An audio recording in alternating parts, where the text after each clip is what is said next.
Le Tchad, par ma voix, voudrait vous féliciter pour votre brillante élection à ce poste. Nous voudrions également féliciter la directrice régionale pour son leadership qui a permis d'atteindre tous ces résultats que nous célébrons aujourd'hui. Nous félicitons également la directrice régionale pour la qualité du rapport qui a été soumis à notre appréciation.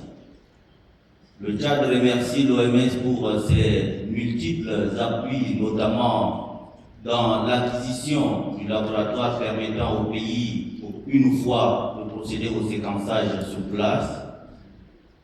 Nous remercions également l'OMS pour son appui dans le renforcement des capacités et des ressources humaines, quand on sait que le Tchad est un pays confronté à un énorme problème des ressources humaines, mais également le renforcement de la surveillance épidémiologique, sans oublier la dotation en unités d'oxygène médical installées essentiellement à Bangor et à Vichy.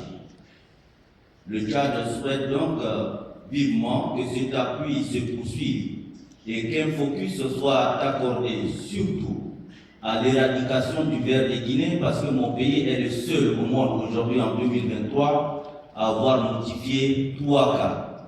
Le Tchad se retrouve dans une situation d'un coureur pour lequel les derniers kilomètres sont extrêmement difficiles.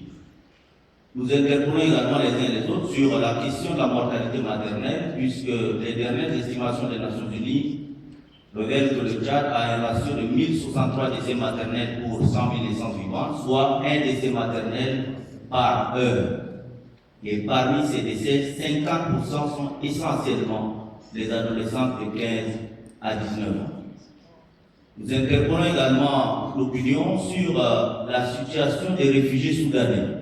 Le Tchad accueille 51,7% de l'ensemble des réfugiés soudanais en dehors de leurs frontières, soit près de 400 000 réfugiés, avec des milliers de blessés. C'est l'un des rares conflits sur lesquels les militaires tirent sur les femmes et sur les enfants, même de moins de 5 ans.